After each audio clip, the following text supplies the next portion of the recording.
Doctor ஐவிஎஃப்னு முடிவு பண்ணியாச்சு. எனக்கு ஒரு அழகான ஒரு பெண் குழந்தை கிடைக்குமா?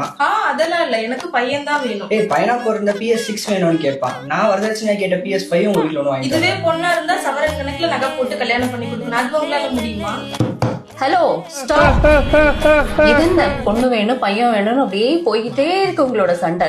ஃபர்ஸ்ட் ஆஃப் ஆல் ஒரு ஹெல்தியான பேபி வேணும், அதை தான் நீங்க விரும்பணும். ஏன் நம்ம பொண்ணு பையன் அப்படின்னு செலக்ட் பண்ண முடியாதுன்னு தெரியுமா? ஐவிஎஃப்ல இந்தியால PCPNDT ஆக்ட் 1994 அப்படின்னு ஒரு ஆக்ட் இருக்கு. இந்த ஆக்ட் படி கருவுல இருக்க குழந்தையோட ஜெண்டரை நம்ம பார்க்க கூடாது. அதே மாதிரி ஐவிஎஃப்லயும் எம்ப்ரியோ ஆண் பெண் அப்படின்னு செலக்ட் பண்ணவும் கூடாது. அப்படி செலக்ட் பண்ணா அது இல்லீகல். இப்போ நீங்க கேக்குற மாதிரி ஆண் குழந்தையோ பெண் குழந்தையோ நான் செலக்ட் பண்ணா நானும் கம்பி எண்ணணும், நீங்களும் கம்பி எண்ணணும். அப்ப எங்களுக்கு பிடிச்ச ஜெண்டர்ல குழந்தை பிறக்காத டாக்டர்? அதை நீங்க என்கிட்ட கேட்க கூடாதுப்பா. அப்போ டாக்டர் அதை யார்கிட்ட கேட்கணும்?